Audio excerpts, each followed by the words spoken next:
आदाब, मैं नीता सिंह हाजिर हूँ हिंदुस्तान की सोशियो पॉलिटिकल और इकोनॉमिक इश्यूज पर खास प्रोग्राम लेकर। यह है इंडिया। आज के इस खास प्रोग्राम में हम बात करेंगे मोदी सरकार के 8 साल की। जी हां, मई 2022 में मोदी सरकार के 8 साल पूरे हो रहे हैं। इसमें शक नहीं कि पिछले 8 साल में देश को एक स्टेबल सरकार के मिलने से तरक्की की रफ्तार तेज हुई है। देश में एक मजबूत सरकार के होने की वजह से ही मुश्किल से मुश्किल वक्त में भी पूरे मुल्क ने एक साथ खड़े होकर चैलेंजेस का मुकाबला किया है। इसके साथ ही एक मजबूत सरकार के बड़े फैसले, पुख्ता इरादे और मजबूत लीडरशिप ने भी मुल्क की तरक्की को कामयाबियों से हमकिनार किया है। तो मोदी सरकार के वो कौन कौन से बड़े फैसले और हौसलामंद इरादे हैं जिन्होंने मजबूत लीडरशिप की वजह से मुल्क को मजबूती अता की है, उसी पर बात करने के लिए हमने अपने स्टूडियो में इनवाइट किया है 3 खास मेहमानों को। हमारे साथ हैं दिल्ली यूनिवर्सिटी में इकोनॉमिक्स के professor Vijay Kumar Kaul, Times of India के असिस्टेंट एडिटर सुरजीत गुप्ता और साथ ही senior professor Shivaji Sarkar. Welcome to our studio sir. तो हम आज बात करने वाले हैं कि मोदी सरकार के 8 साल पूरे हो रहे हैं मई 2022 में। सबसे पहले आपसे शिवाजी सरकार जी जानना चाहेंगे कि अगर ओवरऑल परफॉर्मेंस की बात करें तो क्या कहेंगे आप? ये देखिए, ओवरऑल परफॉर्मेंस में मोदी सरकार ने एक स्टैंडर्ड कायम किया है कि जो भी हम कर रहे हैं लोगों के दिमाग में यही रहे कि वी आर द बेस्ट। जैसे कि कोविड के दौरान जितना भी कुछ किया गया, चाहे अगर आप ले लें वैक्सीन की एफिकेसी के बारे में और उसके साथ साथ बाकी सारे मैनेजमेंट के बारे में, एक कंपैरिजन रहा है कि वर्ल्ड सिस्टम के साथ, और वर्ल्ड सिस्टम के हिसाब से ये दिखाने की कोशिश की गई और जो दिखा गया कि जो कुछ भी किया जा रहा है that is as per world standards. ना अगर आप 8 साल का पूरा दौर देख लें, क्या क्या किया गया है, बहुत सारी चीज़ें की गई हैं। एक तो एक नए इकोनॉमिक सिस्टम को कायम करने की कोशिश की गई है, जिसमें कि एक नए स्टैंडर्ड्स को कायम करने की कोशिश की गई है। एक सोशल वेलफेयर का एक नया जो जज्बा था लोगों के दिल में, उसको लाने की कोशिश की गई है। और ये कोशिश की गई है कि हर जो नागरिक है उसके दिमाग तक और उसके असलियत में ये लगे कि उसके लिए ही खास करके सरकार काम कर रही है जी। चाहे उसको अगर आप ले लें, जैसे पिछले कई सालों से चल रहा है अभी कि 80 करोड़ लोगों को फूड ग्रेन्स जो है वो दिए जा रहे हैं और 2.5 लाख करोड़ रुपए सालाना करीब उसका खर्चा है और लगातार वो दिया जा रहा है और बहुत एफिशिएंटली जो है उसका डिस्ट्रीब्यूशन हो रहा है। कहीं से आज तक शायद बहुत कम कहीं से शिकायत आई, अगर आई भी होगी तो। मुद्रा लोन की अगर बात करें, जिस तरह से मुद्रा लोन सारे उसमें बढ़ाया गया है और सब लोगों को दिया गया है, वो देखने से ये लगता है कि हिंदुस्तान के लोगों में खुद काम करने का एक अलग जज्बा है और वो उसको कर सकते हैं और इसलिए उसके तमाम तरह तरह से बैंक लोन्स उनको दिए गए हैं। अगर एफडीआई की बात करें, हम अभी जो सरकारी आंकड़े आए हैं कि 500 अरब करोड़ रुपए का एफडीआई जो है, फॉरेन डायरेक्ट इन्वेस्टमेंट, इतने इन सालों में आया है। तो ये एफडीआई जब आता है तो तभी आता है, जो फॉरेन इन्वेस्टर होता है वो ये समझता है कि यहाँ पर कुछ पैसा लगाएंगे तो हमें कुछ कमा के ही जाएंगे, तभी वो लगाता है। जिसके मतलब कि देश की व्यवस्था पर उसको एक विश्वास है। इसके अलावा अगर यूनिकॉर्न्स को ले लें जी, तो ओवरऑल परफॉर्मेंस आपने बताई प्रोफेसर सरकार। अब आपसे जानना चाहेंगे, एसोसिएट एडिटर हैं सुरजीत गुप्ता जी, आपने बहुत नज़र बनाए रखिएगा इकोनॉमिक्स पर। अगर इंडियन इकॉनमी की बात करें तो आप पिछले 8 साल में किस तरह से देखते हैं कि कैसी परफॉर्मेंस रही मोदी सरकार की? देखिए, 8 साल में काफ़ी प्रोग्रेस हुआ है, काफ़ी आर्थिक सुधार भी किए गए हैं, ईज़ ऑफ डूइंग बिजनेस भी किया गया है। लेकिन अगर हम इस 8 साल में देखें, काफ़ी चुनौतियां भी आई हैं। अब देखिए, 2 साल कोविड आया था और उसके बाद अभी भी कोविड हमारे बीच में है, लेकिन उसके साथ अभी वॉर का भी यूरोप में जो चल रहा है उसका भी इम्पैक्ट है। उसके इन सब चैलेंजेस के अलावा भी इस इकोनॉमी का ग्रोथ अगर आप देखें और रिकवरी जो देखें, वो अभी जो IMF के जो डेटा आई है उसमें India is still the fastest growing economy, major economy in the world. So अगर आप चैलेंजेस के संदर्भ में इस इकोनॉमिक परफॉर्मेंस को देखें तो बहुत ही सटीक रहा है। यस, देयर आर एरियाज जिसमें इम्प्रूव हो सकता है, लेकिन जो प्रगति का जो पाथ है वो I think is on the right track. जी, अब आपसे जानना चाहेंगे प्रोफेसर कौल, जैसे कि गुप्ता जी कह रहे हैं कि राइट ट्रैक पर है, हमारी इकॉनमी ग्रोथ हो रही है, लेकिन हम बात करें कि शुरुआती दिनों की, तो जैसे कि प्रधानमंत्री मोदी ने कहा कि अच्छे दिन आएंगे, उन्होंने कहा कि मैं प्रधान सेवक हूँ, मैं रूलर नहीं हूँ। शुरुआती अगर दिनों की बात करें तो उन्होंने काफ़ी विदेश यात्राएं भी की। आप इस सब को कैसे देखते हैं, तब से शुरुआत से लेकर के अब आप कैसे देखते हैं जो कुछ उन्होंने कहा किया? आप 8 सालों में कैसे, कहाँ पाते हैं परफॉर्मेंस को? मुझको लगता है कि जिस समय मोदी जी ने सरकार को जो है, जो प्रधानमंत्री जो लिया, इन्होंने पद लिया, उसके बाद से काफ़ी चेंज है। और शुरू में हम देखेंगे, शुरू के कुछ सालों के अंदर जो मुख्य जो फोकस जो था, वो फोकस यही था कि किस तरह से इस जो सिस्टम को स्ट्रीमलाइन किया जाए। क्योंकि हमें याद है कि जिस समय उन्होंने जो प्रधानमंत्री बने उस समय करप्शंस और जो है बहुत सी ज़्यादा जो है इस तरह का जो देश के बारे में जो विचार जो थी लोगों के बारे में बहुत ख़राब थे कि भी क्या ये चल पाएगा देश, जिस तरह का करप्शन यहाँ पर है, जिस तरह की स्थिति यहाँ पर है, जिस तरह की बेरोज़गारी यहाँ पर है, उसको देखते हुए जिस तरह से मोदी जी ने इसको सरकार को संभाला है और चलाया है। शुरू के दिनों में इन्होंने पूरा स्ट्रीमलाइन किया सिस्टम को, जैसे कि हम देखते हैं bankruptcy and innovation insolvency code bill को लाया गया, इसी तरह से जीएसटी को स्ट्रीमलाइन किया गया, इसी तरह से और इसके तरह के कई चीज़ों को शुरू किया गया, तो स्ट्रीमलाइन किया गया। उसके बाद हम देखते हैं जैसे ही क्राइसिस वगैरह आया, उस समय जो है आत्मनिर्भर भारत का जो अभियान शुरू किया गया और उसके अंदर इतने रिफॉर्म्स किए गए हैं और हम देखें उसका जो रिजल्ट भी आ रहा है कि आज जैसे सुरजीत गुप्ता जी ने कहा कि जो आज जिस तरह से हमारी देश की जो स्थिति है और जिस तरह इस तरह की इमेज है इसकी विदेशों के अंदर, वो बिल्कुल डिफरेंट है। और अगर हम देखें आज इन्होंने जिस तरह से कहा कि सबका साथ सबका विकास, उसी तरह का कार्य किया गया है इरिस्पेक्टिव ऑफ द कॉल्स, जो अपना क्लास कास्ट, सभी को कोविड के पीरियड के अंदर जो जिनको ज़रूरत थी उनको जो है फूड प्रोवाइड किया गया है। जो टारगेटेड जो डिलीवरी सिस्टम है, जो टेक्नोलॉजी को यूज़ करके जिस तरह से लोगों को दिया गया, जनधन योजना को शुरू किया गया, तो हम देखेंगे इस तरह से काफ़ी। और जिस तरह से सरकार साहब ने कहा मुद्रा स्कीम जो है, जो स्मॉल स्केल एंटरप्रेन्योर्स हैं, जो लोअर लेवल पे जो है उनको इस तरह की सुविधा दी गई। तो ये कुछ छोटे छोटे पॉइंट हैं जो कि अगर हम देखें तो बहुत डिटेल में काफ़ी और चीज़ें हैं, जैसे कि इंडस्ट्री को प्रमोट करने के लिए, क्योंकि अल्टीमेटली हम देख रहे हैं कि हमारे यहाँ पर जो एस्पिरेशन लेवल जो यूथ का है वो काफ़ी हाई है, क्योंकि एजुकेशन के साथ साथ कनेक्टिविटी के साथ साथ जो एस्पिरेशन लेवल भी बढ़ रहा है। उसके लिए आपको जॉब चाहिए, तो जॉब कहाँ से आएंगी? इंडस्ट्री से आएंगी। तो इंडस्ट्री को लेकर के एक तो कोविड के पीरियड में हमने जो देखा, जो ग्लोबल सिस्टम जिस तरह का हुआ, जिस तरह से ग्लोबल वैल्यू चेन सारा शैटर्ड हो गया और हमको जो है कई तरह की एसेंशियल प्रोडक्ट के लिए जो है देखना पड़ा। हमारी जो डिपेंडेंस जो चाइना के ऊपर थी उसको लेकर के कंट्रोल करना जो है सारा चेंज करना पड़ा। तो जैसे PLI स्कीम जो उन्होंने गवर्नमेंट ऑफ इंडिया ने शुरू की है, एक कमाल की स्कीम है। बेसिकली प्रमोट कर रहे हैं जो क्रिटिकल एरियाज़ हैं उनको किस तरह से स्ट्रेंथन किया जाए, उसको जो है बढ़ाया जाए, ताकि वो जॉब भी क्रिएट करेंगे और साथ में इकोनॉमी का जो नेशनल इकोनॉमिक जो डेवलपमेंट है और साथ में नेशनल सिक्योरिटी वाले इश्यूज हैं उन दोनों को टेकअप किया जाएगा। तो मुझे लगता है कि जिस तरह से चल रही है, कई तरह की समस्याएं हैं, क्योंकि देश बहुत बड़ा है, काफ़ी विभिन्नतापूर्ण भरा हुआ देश है, तो उसको देखते हुए समस्याएं काफ़ी हैं, मगर जिस तरह से शुरुआत की गई है और जिस तरह से कार्य चल रहा है वो काफ़ी संतोषजनक है। जी, काफ़ी संतोषजनक है, प्रोफेसर कौल कह रहे हैं। प्रोफेसर सरकार, जिस तरह से कि प्रोफेसर कौल ने कहा कि शुरुआत अच्छी रही है, काफ़ी एम्बिशियस है गवर्नमेंट है, आप कितना इत्तेफाक रखते हैं? बहुत सारी नई स्कीम्स मोदी की सरकार ने शुरू की। अगर हम जनधन योजना की बात करें, सबका साथ सबका विकास की बात करें, आत्मनिर्भर भारत की बात करें, आप कौन सी ऐसी स्कीम्स हैं जिनको मानते हैं कि जिससे बहुत बड़ा चेंज आया है भारत में?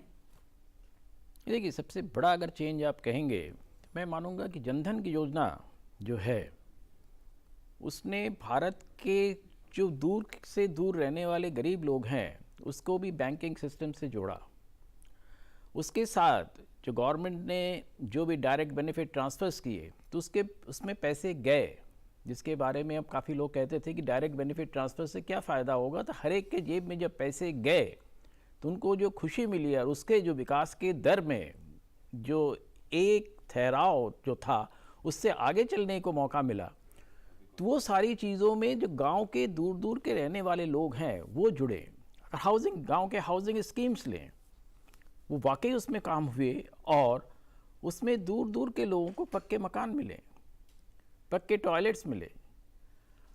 और साथ में अगर हम देखें उनके जो ओवरऑल ग्रोथ के लिए जिस तरह से सारी चीज़ें की गई तरह तरह के और सिस्टम से, तो उससे जो हमें लगता है कि सरकार, अगर कोई भी सरकार है, वो अगर काम करना चाहती है तो वो कर सकती है। देखिए, सबसे बड़ी चीज़ अगर आप देखें, कोविड के दौरान तमाम व्यवधानों के बावजूद लोगों को कभी ये शिकायत करने का मौका नहीं मिला कि उनको खाने को नहीं मिला। और ये व्यवस्था करना, दूर दूर के पहाड़ियों की जंगलों में जाके वहाँ तक करना, ये कोई आसान काम नहीं था।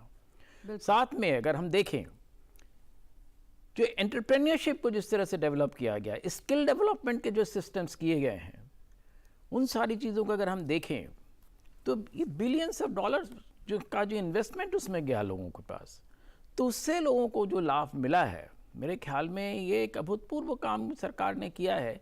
और ख़ास करके इस बीच अगर आप देखें, कई वैधानिक परिवर्तन भी किए गए हैं, जैसे जीएसटी का चेंज किया गया, डिमोनेटाइजेशन किया गया, उसके बाद भी कई तरह के चेंजेस की ज़रूरत हुई।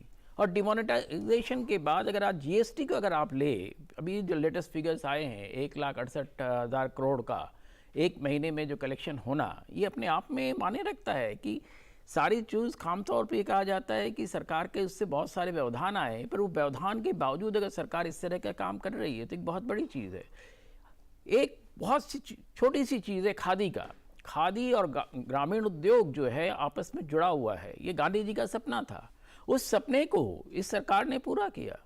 आज 1.5 लाख करोड़ से ज़्यादा एक साल में खादी का, जो तरह तरह के खादी सिर्फ टेक्सटाइल ही नहीं बनाता है, बहुत सारी और भी चीज़ें बनाता है, कॉस्मेटिक्स भी बनाता है, शहद भी बनाता है। इन सारी चीज़ों का अगर आप दें सेल, 1.5 लाख करोड़ रुपए का सेल एक साल में, ये एक अभूतपूर्व सेल रहा है। खादी जो है कई जगह वर्चुअली एक ब्रांड के तरह उभर कर आ रहा है।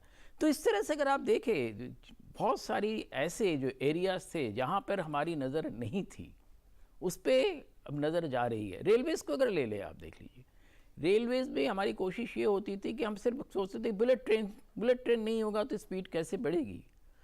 अब तरह तरह के जो और सिस्टम्स लाए गए, जो वंदे भारत एक्सप्रेस, जिसको पोस्ट टेक्नोलॉजी का उस पर इम्पोर्ट किया गया, उसके पर उसको इम्पोर्ट करने के बाद जो अडेप्टेशन किया गया, तो रेलवेज़ की जो एवरेज स्पीड है वो बढ़ गई है, फ्रेट ट्रेन्स की एवरेज स्पीड्स बढ़ गई है। और सरकार ने ये भी दिखा दिया कि अगर कोयले, जैसे कभी खास करके पावर प्लांट्स के लिए कोयले की समस्या आती है, तो उसको मैनेज करने के लिए कि ट्रेन्स को कैसे चलाना या कैसे रेगुलेट करना, ये भी सरकार अब कर पा रही है। तो ये एक, मैं समझता हूँ कि मोदी सरकार ने कई जो नई चीज़ें की है, खास करके उससे निश्चित रूप से ही देश का जो एक पूरा विकास का जो प्रक्रिया है वो बदला है। और एक चीज़ इसके साथ और मेरे ख्याल में जुड़ना चाहिए, जिसमें निश्चित रूप से मेरे पैनलिस्ट साथ में बात करेंगे। कृषि के क्षेत्र में अगर आप देखें, कृषि के क्षेत्र में इस बार कुछ मौसम के वजह से ज़रूर थोड़ा बहुत फूड ग्रेन प्रोडक्शन में थोड़ी सी कमी आई है, पर उसके बावजूद अगर देखें कृषि का जो कंट्रीब्यूशन रहा है, खास करके अगर आप देख लें पिछले 3-4 सालों में जो हमारे बफर स्टॉक्स रहे हैं, उसके ज़रिए जो लोगों को हम खाना दे पा रहे हैं। और साथ साथ जो है इस बार जो है कृषि के अगर आप लें, लोग खास करके किसान जो है उनको सरकारी जो बिक्री केंद्र हैं, क्रय केंद्र हैं, वहाँ जाने की ज़रूरत नहीं है, उनको वैसे ही पहले से ज़्यादा अच्छे दाम मिलने लगे हैं। तो इस तरह से कई प्रकार से कई चीज़ें जो हो रही हैं, मेरे ख्याल में बहुत सारी चीज़ें जो हैं जिस तरह से डेवलप हो रही है, अगले 1 साल बाद जो है हम जब उसको बात करेंगे तब हमें लगेगा कि हाँ, सरकार जो है बहुत सारी चीज़ें कर रही है। और ग्रेजुअली जो है पेनेट्रेशन जो है सरकारी सिस्टम का डिफरेंट एरियाज में इम्प्रूवमेंट के लिए जो है वो काफ़ी ज़्यादा हो रहा है। जी गुप्ता जी, जैसे कि प्रोफेसर सरकार बता रहे हैं, तमाम इनिशिएटिव्स शुरू किए गए, तमाम कैंपेन्स चलाए जा रहे हैं सोशल वेलफेयर को अगर देखें तो उसके लिए, लेकिन ये सारे जो स्कीम्स हैं वो कैसे कंट्रीब्यूट कर रही हैं? अगर हम जीडीपी की बात करें, अगर इकोनॉमिक ग्रोथ की बात करें, तो उसके लिए कैसे कंट्रीब्यूट करती हैं? देखिए, ये सारा कुछ जो हो रहा है इंफ्रास्ट्रक्चर में जो स्पेंडिंग हो रही है, जो कनेक्टिविटी बढ़ाने के लिए जो काम किया गया है वो अनप्रेसिडेंटेड है। मतलब आप अगर देखें जो हाईवेज निर्माण हुआ है तो उससे क्या होता है, उससे लोगों को लाभ मिलता है, लोगों को कनेक्टिविटी अच्छी हो। अब यूज़ ऑफ टेक्नोलॉजी को यूज़ करके आप जैसे जनधन आपने रोल आउट किया है, आपने डीबीटी जो डायरेक्ट बेनिफिट ट्रांसफ़र है वो किया है, तो ये सारे चीज़ आपके प्रगति को एक नई ऊर्जा देने की डायरेक्शन देने की काम करते हैं। और मेरे ख्याल से आप अगर देखें जो टेक्नोलॉजी का यूज़ इस सरकार ने किया है, चाहे वो टैक्सेशन में हो, चाहे ये फाइनेंशियल इंक्लूजन में हो, चाहे इवन कनेक्टिविटी ऑफ ब्रॉडबैंड हो, उसमें काफ़ी काम हुए हैं। अब टैक्सेशन की अगर हम देखें, उसमें जिस तरह से क्लीन अप हुआ है, फेसलेस असेसमेंट हुआ है, जो टाइम रिटर्न्स का जो था रिफंड्स का वो हमने कम किया है। तो इस तरह से use of technology to better connectivity through physical and digital, ये जो प्रोसेसेस हैं इसमें से जीडीपी को और तेज़ी बढ़ने की आशा है। जी प्रोफेसर कौल, अगर हम फॉरेन इन्वेस्टमेंट की बात करें, इंडियन वो काफ़ी लिबरल हुई है। अगर रेलवेज़ की बात करें, आर्मी की बात करें, उस पर आप क्या कहेंगे? फॉरेन इन्वेस्टमेंट जो है गवर्नमेंट ने डेफिनेटली काफ़ी लिबरलाइज किया है। असल में हमारे जिस तरह से जो टेक्नोलॉजी जो एरिया आ रहा है, टेक्नोलॉजिकल रेवोल्यूशन चल रहा है, हम आजकल इंडस्ट्रियल 4.0 की बात कर रहे हैं, जो रेवोल्यूशन चल रहा है वो ये इसका इम्पैक्ट बहुत ज़्यादा है। इसका इम्पैक्ट हर एक इकोनॉमिक डेवलपमेंट के लिए भी है, नेशनल सिक्योरिटी के लिए भी है। जैसे ये जो डिजिटलाइजेशंस, जो एआई टेक्नोलॉजीज़ वगैरह आ रही हैं, इन सब का जो इम्पैक्ट बहुत ज़्यादा है। कुछ एक नेगेटिव भी है, पॉजिटिव भी है। उस एंगल से हमको जो है टेक्नोलॉजी भी चाहिए। टेक्नोलॉजी को सपोर्ट करने, टेक्नोलॉजी कौन प्रोवाइड करेगा, वो इस तरह से प्रोवाइड नहीं करेंगे, तो उसके लिए एफडीआई भी चाहिए, वो इन्वेस्टमेंट भी करना चाहेंगे। तो उस एंगल से जिस तरह से डिफेंस सेक्टर को ओपन किया गया है, जिस तरह स्पेस सेक्टर्स को ओपन अप किया गया है, और काफ़ी जो क्रिटिकल एरियाज़ हैं उनको ओपन अप किया गया है। और एक और इससे साथ लिंक, एक बहुत बड़ा एक बड़े जो चेंज जो आ रहा है हमारे यहाँ पर, पहले हम मेगा ट्रेड ब्लॉक की बात करते थे, जैसे आरसेप की बात कर रहे थे कि आरसेप के बारे में कई लोगों ने बड़ा जो कहा कि जो गवर्नमेंट ने जो किया है, आरसेप ज्वाइन नहीं करके गवर्नमेंट अच्छा नहीं, क्योंकि इसमें एक बहुत बड़ा जो एमर्जिंग ब्लॉक बन रहा है। तो उस एंगल से भी अगर देखा जाए तो गवर्नमेंट का जो रोल था कि क्योंकि वो उसमें RCEP is dominated by China, तो इन्होंने कहा कि वो असल में चाइना से जो है हमारे को जो ज़्यादा बेनिफिट नहीं हो पाएगा। ऑस्ट्रेलिया उसमें था, ऑस्ट्रेलिया का जो डायरी प्रोडक्ट जो था वो काफ़ी ज़्यादा चीप था हमारे, इवन हम जो लार्जेस्ट प्रोड्यूसर होने के बावजूद भी फिर भी हमारे से कम्पिटिटिव बहुत ज़्यादा था।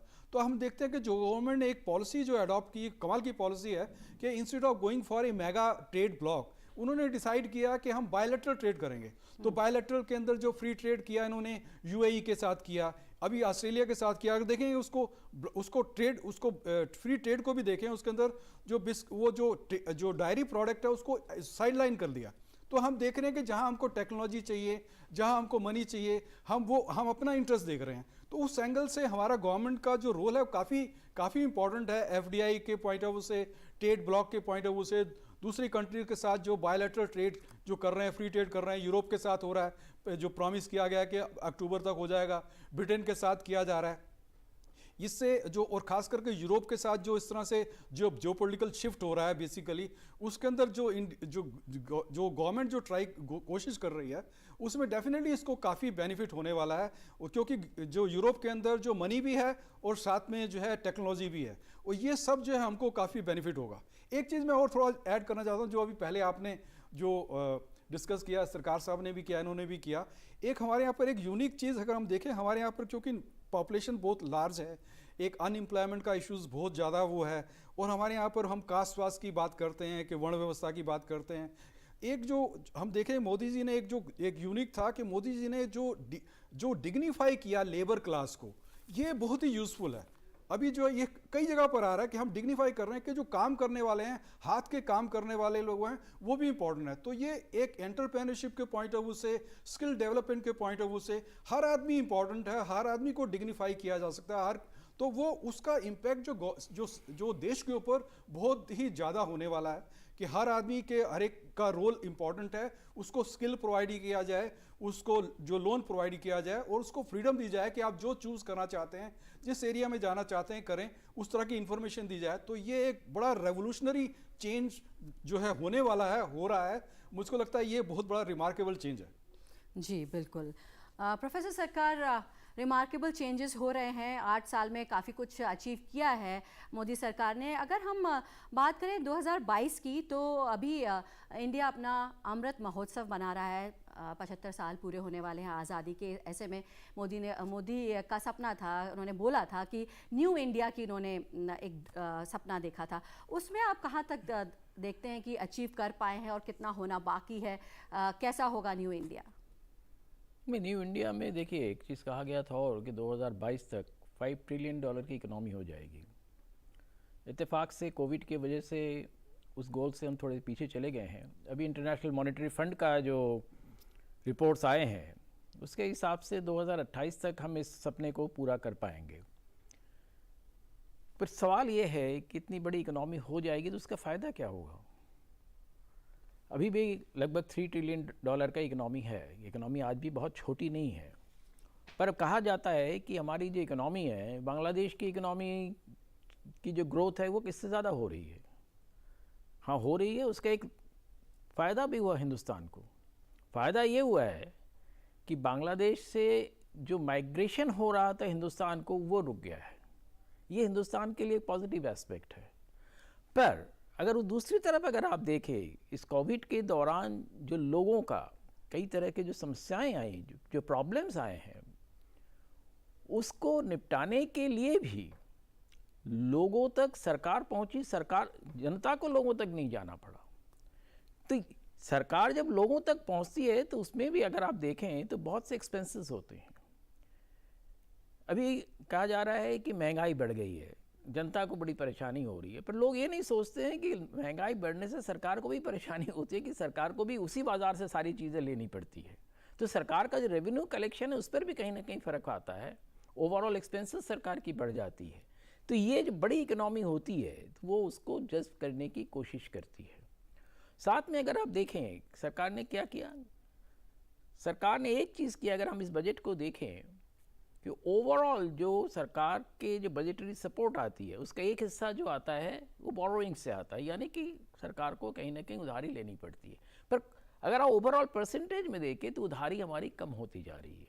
और साथ साथ अगर हम देखें इंडस्ट्री में, रेलवेज़ में, स्पेस में और तमाम आर्टिफिशियल इंटेलिजेंस, और सबसे बड़ी चीज़ अगर आप देखें कि यूपीआई का जो पेमेंट सिस्टम है वो सालाना जो है एक बहुत बड़ा है, करीब 25 बिलियन जो उसमें ट्रांजैक्शंस होते हैं।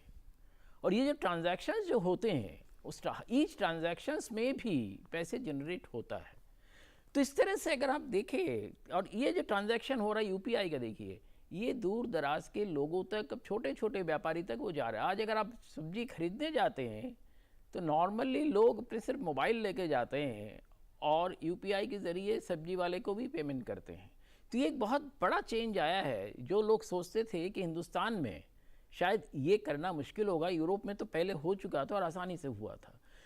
तो इसका एक नेगेटिव इम्पैक्ट भी है कि बैंकों पर स्ट्रेस थोड़ा बढ़ गया है, और वो बैंकों पर स्ट्रेस कैसे कम किया जाए उस पर अभी सोचना है।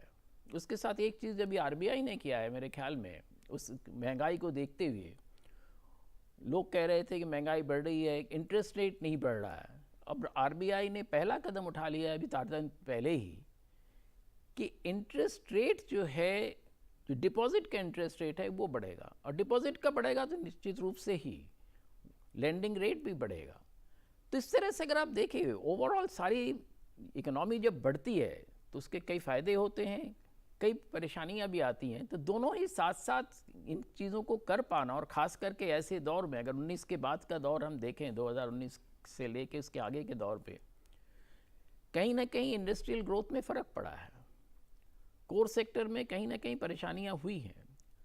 और उसके बावजूद अगर हम पूरे मुल्क को एक आगे की ओर ले जा पा रहे हैं तो उसमें निश्चित रूप से ही राजनीतिक जो चिंताएं हैं, राजनीतिक जो एक सोच है वो भी अपने आप में काम कर रही है। राजनीतिक सोच देखिए क्या होती है, राजनीतिक सोच जो सामान्य जनता की सारी सोच होती है, उसको लेकर जब सरकार उस पर काम करती है, वो राजनीतिक सोच होती है।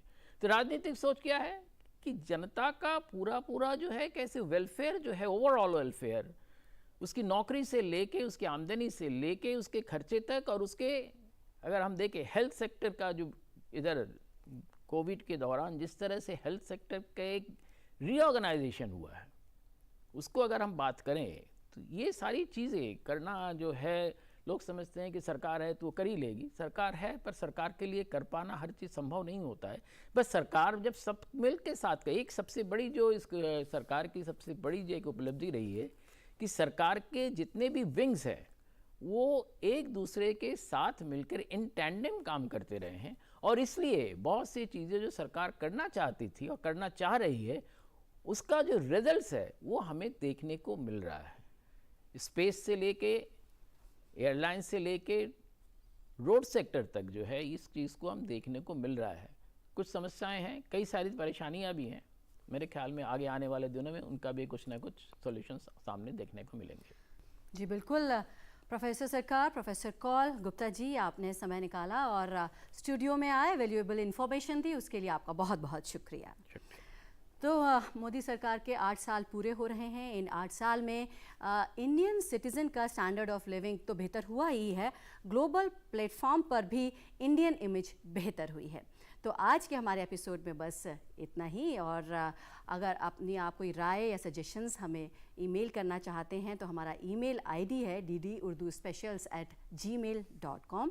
इसी के साथ हमारी पूरी टीम को दीजिए इजाज़त। आदाब।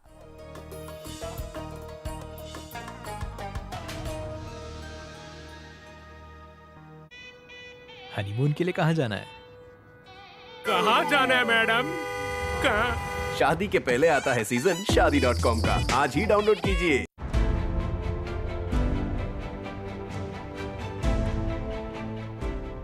आईन ने आवाम को दिए हैं वो कौन कौन से बुनियादी हुकूक। राइट टू प्राइवेसी अगर आप वायलेट कर रहे हैं तो आप डायरेक्टली आर्टिकल 21 वायलेट। क्या है हमारी जिम्मेदारियां? डिफेमेशन के लिए जरूरी है कि जो आप कह रही हैं वो कोई तीसरा सुन ले। इन सवालों के जवाब के लिए देखना ना भूलें हिंदुस्तानी आईन पर मबनी खास प्रोग्राम अपना मुल्क अपना आईन, सिर्फ डीडी उर्दू पर बरोज़े जुमा रात 8:30 बजे।